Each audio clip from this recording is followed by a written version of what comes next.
Syariah.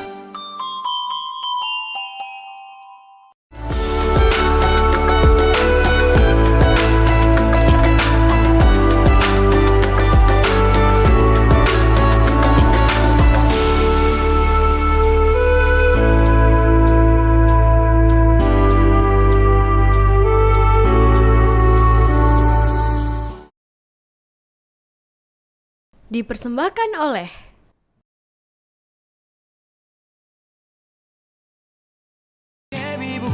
Syariah. Assalamualaikum warahmatullahi wabarakatuh.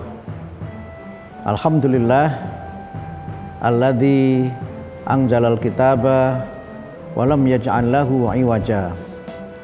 Wassalatu wassalamu ala Muhammadin nabiyil mustafa wa ala alihi wa sahbihi ahli sidqi wal wafa, amma ba'd. Pemirsa Kolak dimanapun Anda berada, alhamdulillah kita berjumpa kembali dalam acara Kolak yang insya Allah senantiasa menjumpai Anda selama bulan Ramadan ini. Sebagaimana biasa di pembuka acara Kolak, saya akan membaca pantun bunga melati, wangi semerbak, mekar merekah di taman kota. Jumpa kembali di acara Kolak agar bertambah wawasan agama. Pemirsa dimanapun Anda berada, pada episode kali ini saya akan membahas tentang beriman atau percaya kepada kitab-kitab yang terdahulu. Percaya kepada kitab yang diturunkan oleh Allah sebelum Al-Quran. Percaya kepada kitab Allah adalah ciri dari manusia yang bertakwa.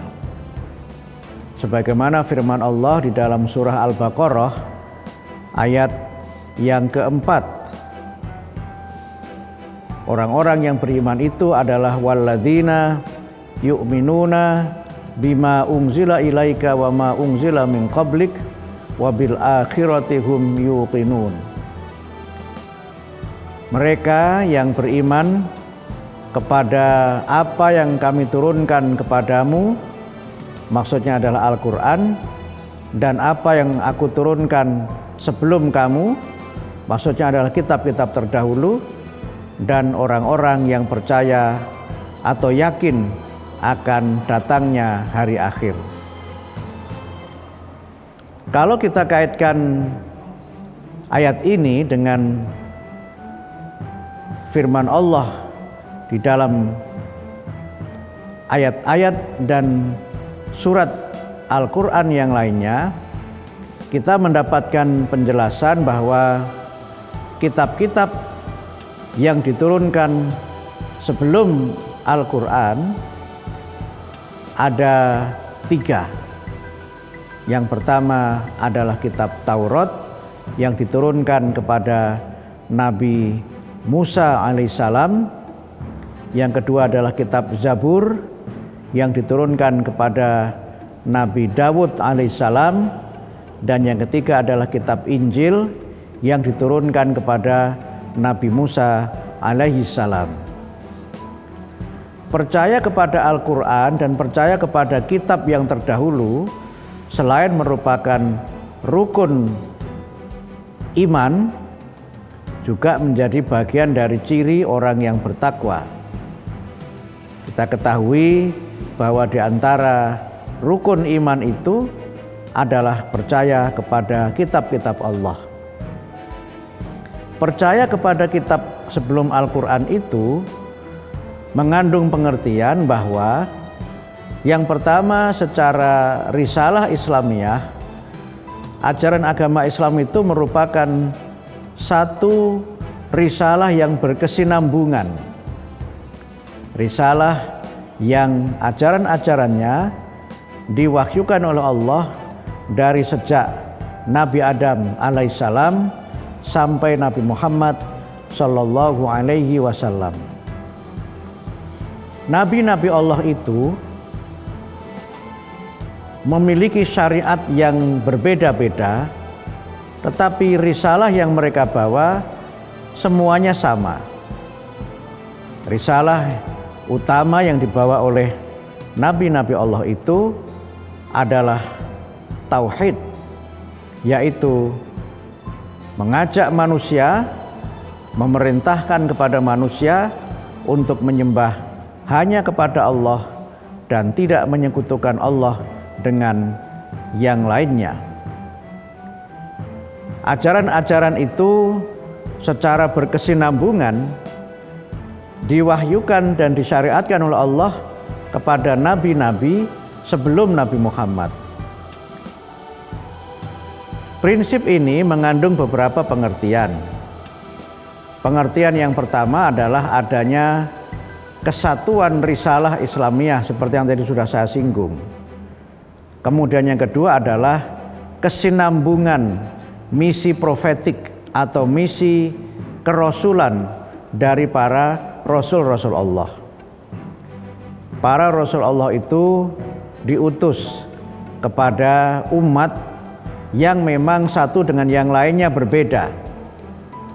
Para rasul Allah itu diutus kepada umat tertentu, walaupun sebagian rasul itu hidup dalam masa yang bersamaan. Akan tetapi pada saat yang sama ada juga rasul-rasul Allah yang diutus secara bersama-sama. Misalnya Rasulullah Musa alaihissalam dan Harun alaihissalam, rasul yang merupakan kakak beradik, diutus bersama-sama untuk mengajak Fir'aun dan masyarakat di Mesir pada waktu itu menyembah hanya kepada Allah dan tidak menyekutukan Allah dengan yang lainnya. Adanya ajaran tentang percaya kepada kitab yang terdahulu juga mengandung pesan bahwa rasul-rasul Allah itu betapapun mereka diutus untuk komunitas yang berbeda-beda, tetapi ajaran mereka itu tidaklah bertentangan antara satu dengan yang lainnya. Karena itu maka Allah menegaskan di dalam Al-Quran, di antaranya di dalam surah Ali Imran ayat 64, yang di dalamnya Allah berfirman, "Qul ya ahlal kitab ta'alau ila kalimatin sawa'um bainana wa bainakum alla na'budu illallah wa la nusyrika bihi syai'a wa la yattakhidha ba'duna ba'dan arbabam min dunillah fa in tawallaw faqulu syhadu bi anna muslimun." Qul, katakanlah Muhammad, ya ahlal kitab, wahai ahli kitab, ta'alau ila kalimah, hendaknya kamu sekalian bersama-sama, mari ahli kitab bersama-sama mengikuti kalimat atau mengikuti ajaran yang sama antara kamu dengan antara kami. Sawa'um bainana wa bainakum. Apakah ajaran yang sama itu? Alla na'budu illallah. Hendaknya kamu tidak menyembah kecuali hanya kepada Allah. Wala nusyrika bi syai'a, dan hendaknya kamu jangan sekali-kali menyekutukan Allah dengan yang lainnya. Wala yattakhidha ba'duna ba'dan arbabam min dunillah, dan hendaknya kamu sekalian tidak menjadikan satu sama lain Tuhan-Tuhan selain Allah. Fa in tawallau, kalau kamu Muhammad sudah mengajak mereka untuk seperti itu dan mereka masih berpaling, faqulu syhadu, maka hendaknya kamu katakan Muhammad, kamu katakan, deklarasikan dengan tegas bahwa kami adalah orang-orang yang berserah diri kepada Allah. Penegasan ini sekali lagi mengandung prinsip bahwa ajaran-ajaran Nabi yang dibawa oleh Rasul terdahulu itu adalah ajaran yang secara substantif sama antara satu dengan yang lainnya. Tetapi dalam perkembangannya kemudian ajaran itu dirubah atau diselewengkan oleh umat-umat yang terdahulu, dan karena itulah maka Allah mengutus Rasulullah Muhammad dan Allah menurunkan Al-Quran kepada Nabi Muhammad sebagai kitab yang membenarkan ajaran yang terdahulu, mengoreksi dan menyempurnakan ajaran Nabi dan Rasul yang terdahulu. Bagaimana penjelasan dari Al-Quran sebagai kitab yang membenarkan, mengoreksi, dan menyempurnakan kitab yang terdahulu akan kita bahas pada segmen yang kedua. Pemirsa Kolak dimanapun Anda berada, kita lanjutkan pada segmen yang kedua. Dan seperti biasa, pada segmen kedua saya akan membacakan pantun. Rukun Islam ada 5. Mari tunaikan sepenuh jiwa. Kalau tuan insan bertakwa, ikut Al-Quran, kitab sempurna. Di dalam Al-Quran berulang kali dijelaskan bahwa Allah menurunkan Al-Quran itu sebagai penyempurna dan juga sebagai tuntunan yang di dalamnya terdapat ajaran-ajaran yang membenarkan dan mengoreksi kitab yang sebelumnya. Allah berfirman di dalam surah Ali Imran, surah yang ketiga, ayat 1 sampai dengan 4. A'udzu billahi minasyaitonir rajim. Alif lam mim. Allahu la ilaha illa huwa al-hayyul qayyum. Nazzala 'alaikal kitaba bil haqq musaddiqan lima baina yadayhi wa anzalat taurata wal injil. Min qablu hudan linnasi wa anzalal furqan. Innal ladzina kafaru bi ayatillah lahum adzabun syadid wallahu azizun dzuntiqam. Alif lam mim, hanya Allah yang mengetahui artinya. Allahu la ilaha illahu, Allah tidak ada Tuhan selain Dia. Al-Hayyul Qayyum, Allah adalah Tuhan yang maha hidup, dan Allah adalah Tuhan yang terus-menerus, yang tiada pernah berhenti mengurus makhluk-makhluknya. Nazzala 'alaikal kitaba bil haqq, Allah menurunkan kepadamu Muhammad Alkitab, maksudnya adalah Al-Quran, dengan kebenaran. Musaddiqan lima baina yadayhi, Al-Quran itu mengandung kebenaran dan membenarkan kitab-kitab sebelumnya, dan Allah menurunkan Taurat serta menurunkan Injil. Min qablu hudan linnas, Allah menurunkan Taurat dan Injil itu sebelum Al-Quran sebagai petunjuk bagi manusia. Wa anzalal furqan, dan Dia menurunkan Al-Furqan. Al-Furqan ini adalah nama lain dari Al-Quran yang artinya adalah pembeda. Innal ladzina kafaru bi ayatillah, sesungguhnya orang-orang yang kafir terhadap ayat-ayat Allah, lahum adzabun syadid, bagi mereka itu siksa yang sangat pedih. Wallahu azizun dzuntiqam, dan Allah itu adalah Tuhan yang maha perkasa dan Tuhan yang mempunyai hukuman. Pemirsa TV-mu dimanapun Anda berada, Allah menurunkan Al-Quran itu sebagai koreksi atas kitab yang terdahulu. Saya singgung pada segmen pertama tadi, mengapa sebagai koreksi?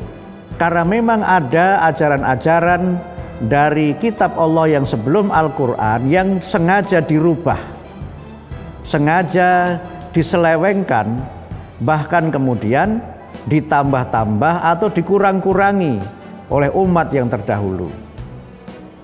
Mereka kadang-kadang memilih-milih ajaran yang enak-enak saja dan kemudian mengingkari ajaran yang lainnya.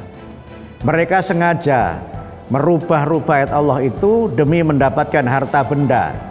Dalam bahasa Al-Quran, tashtaru bi ayatillahi thamanan qalila.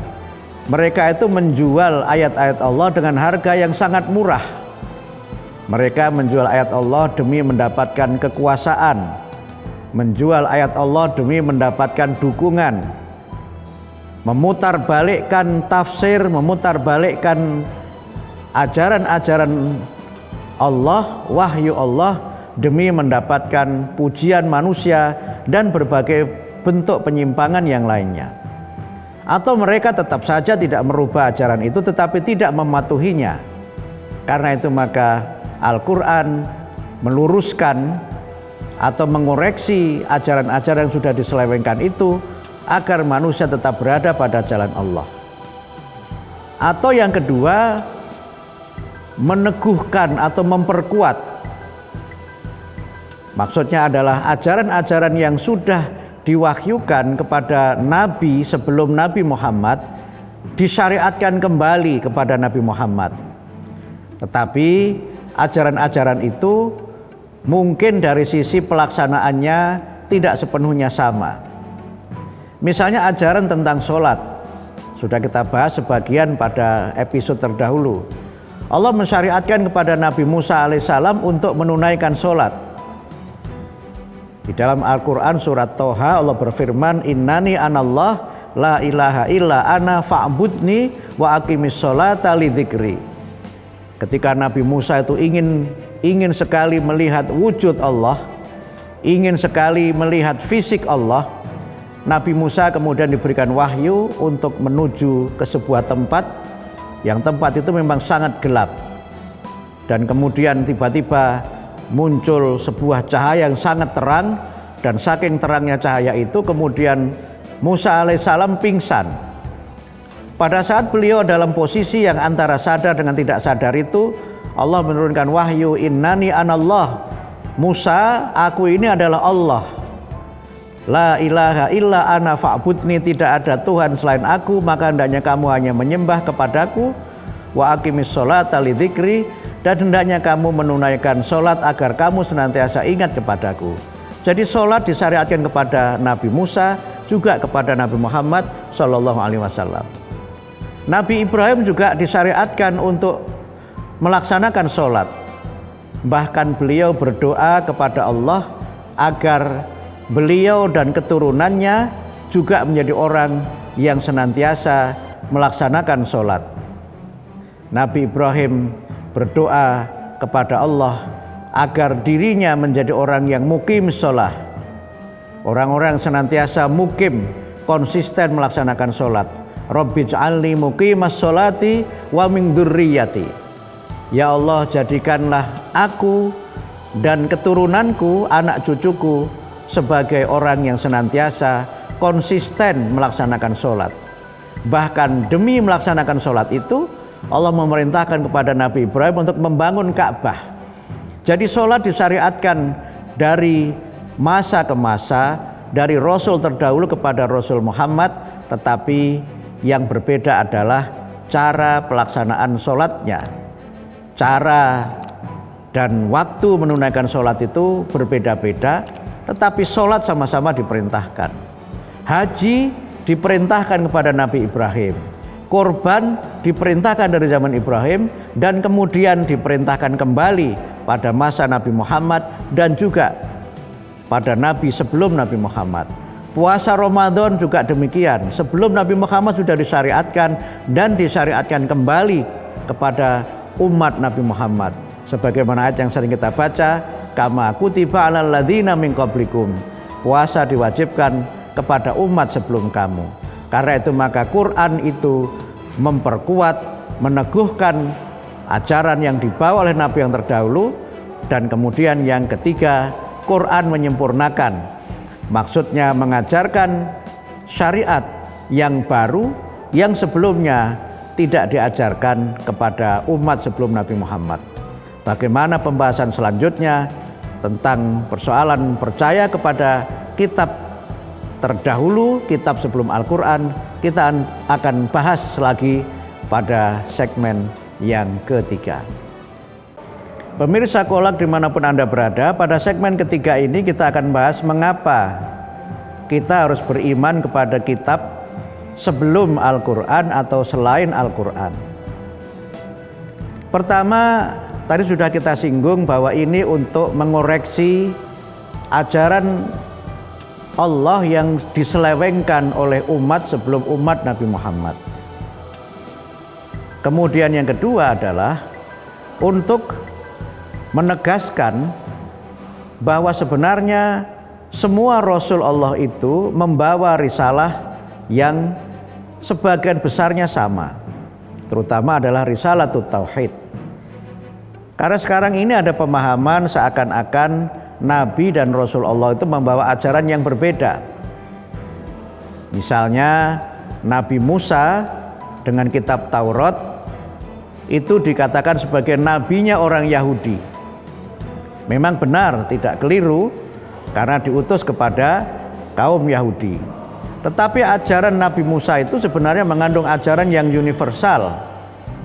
Kemudian dikatakan Zabur untuk Nabi Dawud juga untuk Yahudi.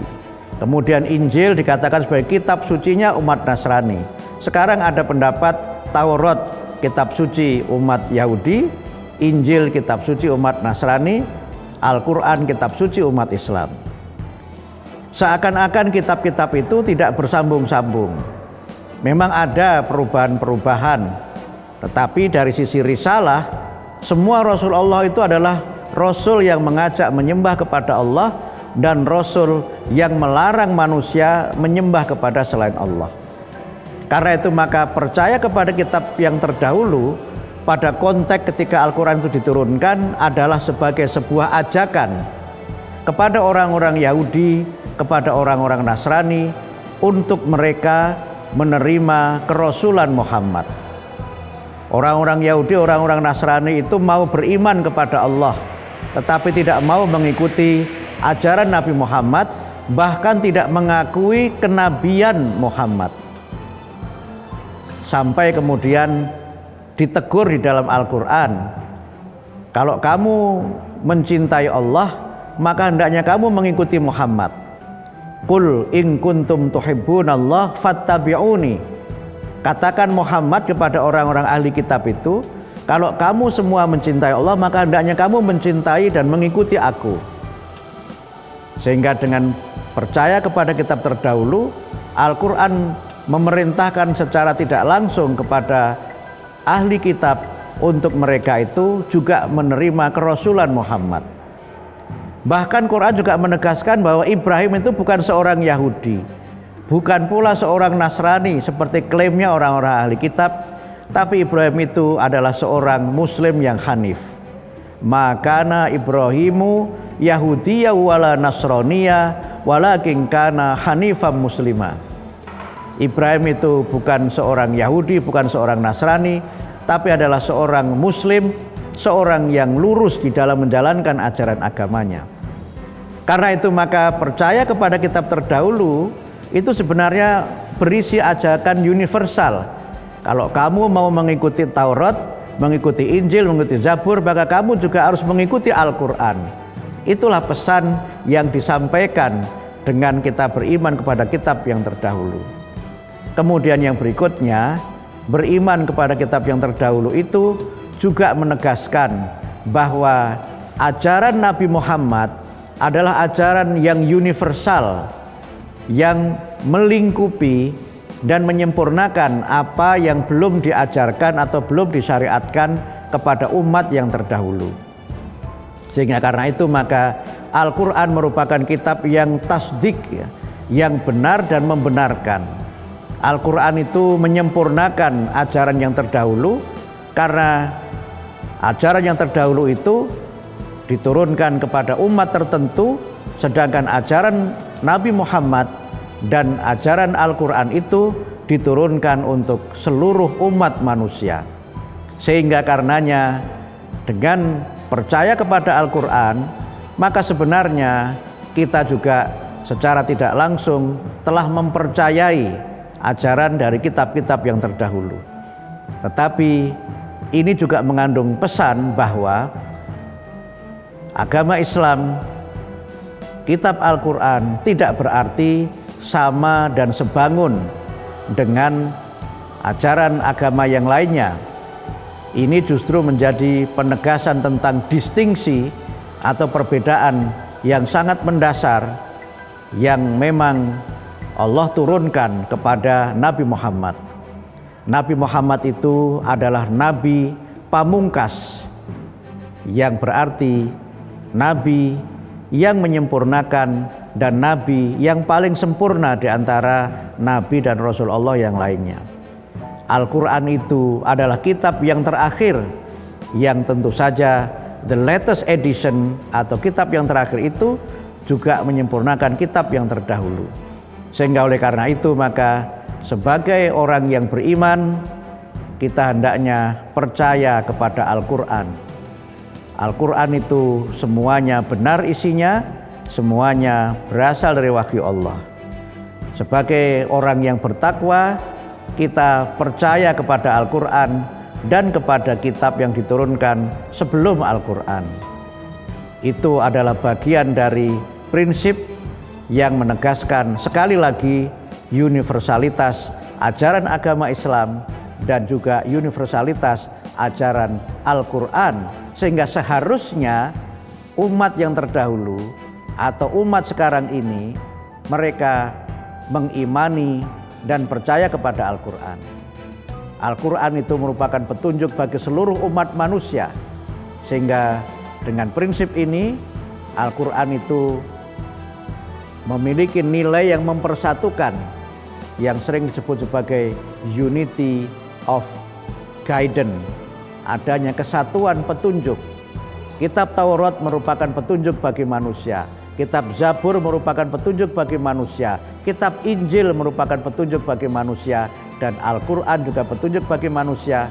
Karena itu maka kalau Allah sudah menurunkan Al-Quran, maka seharusnya manusia itu cukup mengikuti Al-Quran saja sebagai kitab yang menyempurnakan, tetapi tidak menegasikan dan tidak menolak bahwa Allah telah menurunkan kitab yang sebelum Al-Quran sebagai satu kesatuan risalah, sebagai satu kesatuan yang menunjukkan adanya kesamaan misi profetik atau misi kenabian dari para Rasul Allah. Semoga bermanfaat. Nasrun minallah wa fathun qarib wa basyiril mu'minin. Assalamualaikum warahmatullahi wabarakatuh.